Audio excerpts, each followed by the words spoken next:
Wolverine might be the best at what he does, but that doesn't mean what he does is always the best thing. Welcome back, Nerd Squad. I'm your host, Amanda McKnight, and this is Top 10 Nerd. Today we'll be counting down the top 10 most despicable things Wolverine has done. Let's get counting. Number 10. Killed his lover's brother. I mean, granted, his lover Clara Creed's brother Saul did set him up to be recaptured by Mr. Sinister. And yes, I did say Creed. This was established in the comic Origins number 2. It was here that we learned that Clara, Victor Creed's sister, was once the lover of Wolverine. Saul became jealous of Wolverine's close relationship with his sister, and so he decided to sell him out to Sinister. Well, him and her. Clara was seemingly killed by Essex, but recovered due to her healing factor, and Wolverine later realized the truth, that Saul was the one who had sold them out. In a fit of rage, he drowned Saul Creed in a vat of liquid in Sinister's lair. The same liquid that Essex planned to use on Logan to wipe his mind clean. Despite the fact that Saul was not really a great person, Wolverine still did not need to kill him here, and continued to drown him even as Clara begged Logan to stop hurting her brother. Wolverine killing Saul was also what would be explained as the reason why Sabretooth visits him every year on his birthday to torment him and fight him. That was what Victor used to do apparently to his little brother Saul every year. Because Victor could no longer punish Saul, he instead decided to punish the man who took his little brother away from him. It's like a weird, I loved my brother because I loved beating him up. Number 9. Didn't lift a finger to save a kid. Later on, when a very young prisoner of war was about to be shot upon his release by the rebel faction that Wolverine was working with, Logan did not do anything to stop it. Granted, he did figure that Eric, who had agreed to take care of that prisoner, Jamie, would do the right thing. Jamie was seemingly freed by his captors, but this was all to give him one last moment of joy before they took his life. They were like, yeah, you can go free, and then they're like, now we'll shoot him. Fortunately, while Eric took on the burden of killing Jamie, he actually did this so that he would be sure that the boy would truly go free, pretending to have missed the shot, allowing young Jamie to escape. Eric, by the way, is also the well-known author George Orwell, which is his pen name. This is a gloriously weird story that this point comes from, as evident by the fact that, yeah, George Orwell is in the story. This act, or lack thereof, comes to us from issue 36 of the 1988 Wolverine series. And friends, before we move on to this next spot, if you are loving this list and you want more lists about Wolverine, I love talking about Wolverine, so be sure to let us know by giving this video a thumbs up. More mutant lists. Blah! Number 8.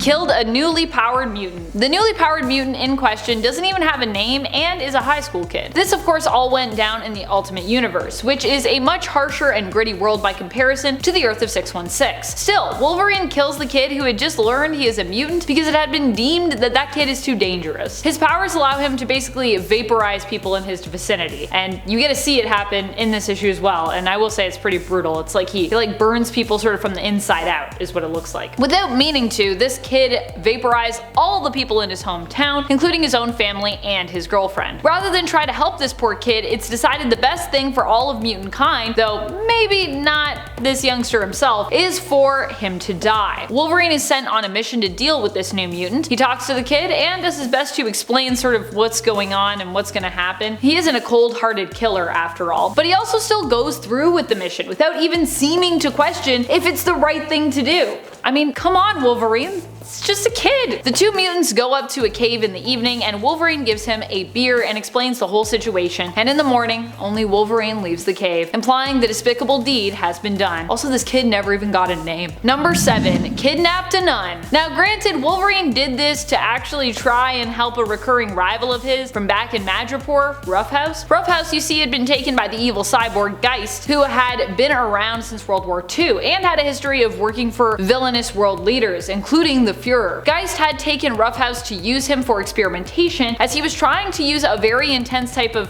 cocaine to turn Roughhouse into a hero for the nation of Terra Verde, and more specifically its militaristic and villainous ruler at the time, President Caradid. However, the cocaine had some alarming side effects, and that's why Wolverine kidnapped the nun. She was a healer known as Sister Salvation, who was actually once the wife of the president before seeing the sins of her lifestyle and her husband and renouncing her marriage and becoming a nun as a result. Sister Salvation was the only one who could calm Roughhouse's unbridled rage and heal his disfigurement, symptoms of the cocaine. It's actually even implied that Sister Salvation may have been a mutant this whole time. But anyways, so even though she had done nothing wrong, Wolverine took her with them by force, so that Sister Salvation could help keep Roughhouse in check. This all went down in issues 20 to 21 of the 1988 series of Wolverine. Also, I love this entire story, so you should go read it. is good. Number 6. Killed Hank Pym. Of course, he had a pretty good reason to do so, and this wasn't actually main continuity Hank Pym. This was a Hank Pym from a time when Wolverine had time traveled back to in order to prevent the creation of Ultron to begin with, killing Hank of Earth 26111 before he could bring Ultron into existence. Time travel. Unfortunately, although he had good intentions here, Wolverine actually made everything even worse by doing this, and while the disaster that was Ultron was avoided, worse ones quickly popped up in his place. Enter Morgan Le Fay's magics versus Tony Stark's science. This all went down in the Age of Ultron series, with Wolverine killing Hank in issue number 6, with the aftermath spilling out into the following issues. Also, this is just another reason to just be like, hey, don't do time travel. It usually doesn't work out. Just don't do it. If you're like,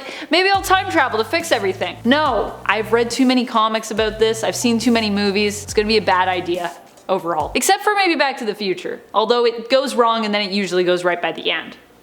Comedies. Number 5. Killed his childhood sweetheart. Now granted, Wolverine didn't mean to kill Rose, it just kinda happened, but he still did it. Rose was Logan's childhood friend and sweetheart back when he was known as James Howlett. When James left his family home, which was tragically torn asunder, Rose went with him. Eventually, she was courted by a man who wanted to marry her, and she agreed, breaking young Wolvie's heart. Ouch. In the end, however, Logan was drawn back into a fight with his former friend / rival growing up, Dog. Dog had returned to kill Logan and seemingly also do harm to Rose, or take her with him, or some other terrible thing. The two got into a fight, and it came to the point where Logan was about to kill Dog. Not wanting Logan to be a murderer, Rose urged him to stop, heading towards him, and in the midst of a panicked crowd, tripping and stumbling as she rushed to his side and becoming impaled on his bone claws. How tragic. Even Logan was aware of how terrible this was. What's worse is it seemed like Rose the whole time actually had loved him. I mean, they were kind of pretending to be cousins at this point, so it was kind of a thing where they were like, maybe we both have feelings but we can't be together. Rose died and Logan lost his mind, turning feral under the weight of what he had done. This all went down in backstory series Wolverine: The Origin, with Rose's death happening in issue number 6. Number 4. Put moves on MJ. This one went down in the Ultimate Universe, but although it wasn't 616 Wolverine who was responsible, it was still a Wolverine. Just the Wolverine of Earth 1610 instead. In the Ultimate Universe, at one point, Wolverine and Spider-Man swap bodies. This all happens because, well, Jean is mad at Logan, which is maybe one of the most despicable things that Jean has done, making Wolverine swap bodies with someone that he hates, but I guess we'll save that for our Jean Grey version of this list. While their bodies are swapped, it turns out Wolverine got some alone time with Mary Jane while in Peter's body. We later learn, once the two heroes have swapped back, that Logan in Peter's body attempted to put the moves on MJ and even tried to sleep with the young lady, which is pretty despicable for like a long list of reasons. And I don't think I have to go into them because I think you know what they are. Number 3. Trying to shame the Punisher. Which admittedly doesn't sound that despicable. Like on paper, trying to shame someone doesn't sound that bad. Until you understand the whole context in which Logan tried to shame Frank here. This really comes down to a sort of comic book writer feud, wherein Frank Thierry, longtime writer on the Wolverine series, decided to get back at Garth Ennis for his brutal rendition of the fight that happened between Wolverine and the Punisher in his own Punisher run. Ennis's fight happened in Punisher issue 17, back in the 2001 series. That fight really only started because Punisher made fun of Wolverine's height. Their team up there also started with them taking on a group of people with dwarfism, and then of course ends with Wolverine getting steamrolled by Frank. And I mean literally steamrolled, with a steamroller. To get revenge though, Frank Thierry sank pretty low. At the end of his fight with the two heroes in issue 186 of Wolverine, he has Wolverine discover Punisher's bodybuilding mags, and basically makes fun of him for having them and trying to shame the Punisher because he believes that he's gay. That's pretty awful. Now granted, Wolverine in the present day is a proud parent of Akihiro, aka Daken, his openly bisexual son. So obviously I don't think this writing reflects the modern day character, but like,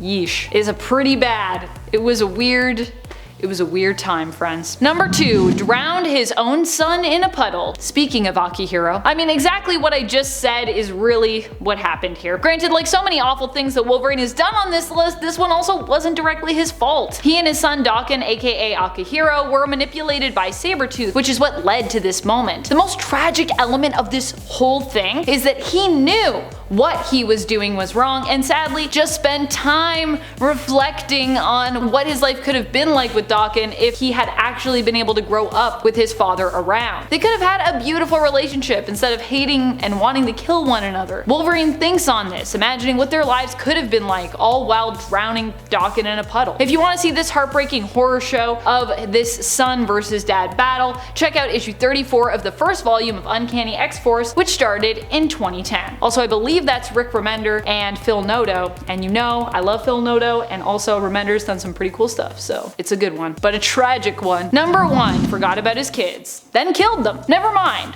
Wolverine just killing Akihiro, who admittedly in the past has also been pretty evil, so as awful as that was, there was still kind of an element to that where it almost felt fair. It was still sad, but you were like, I mean, he's kind of a bad guy. But Wolverine's fights against his children is not a saga that ends there. In fact, there was another time in the comics where Daken actually pitted his dad against his fellow half-siblings, all children of Wolverines that he either never knew about or had forgotten as a side effect of his healing powers and his super long lifespan. This team was brought together by Daken, and he called them the Mongrels. Or well, brought together by Daken, and the Red Right Hand at least called them the Mongrels. They came together to take on their father, with Daken training them for the fight. In the end, however, Wolverine defeated them, killing them all. Now this of course is a win-win scenario for Daken though, because either they killed Wolverine, his own father and enemy, or they ended up killed, which meant that Daken would also have a part in hurting his dad just by revealing the truth of the team members and how they were all his kids. Really though, the greater organization behind this whole plot was the Red Right Hand, who only wanted Wolverine to suffer as they had. They were united by the fact that they'd all lost family members to Logan, who had killed them at one point or another in his very long life, which is why they pit him against his own unknown children before taking their own lives. They were like, we don't even want you to die, we just want you to hurt people that you once loved or could have loved. You know how it is. And Wolverine doesn't even know, because he's like, I don't even know who these people are, and then later finds out and is like, oh gosh, oh boy, my life is terrible. What are some of the worst things you think Wolverine has done, intentionally or unintentionally? Which alternate Wolverine do you think does the worst stuff? Or do you think 616 is the worst behaved of all of them? Let us know in the comments below. This has been Top 10 Nerd, and I'm your host Amanda McKnight, reminding you as always to stay nerdy, YouTube.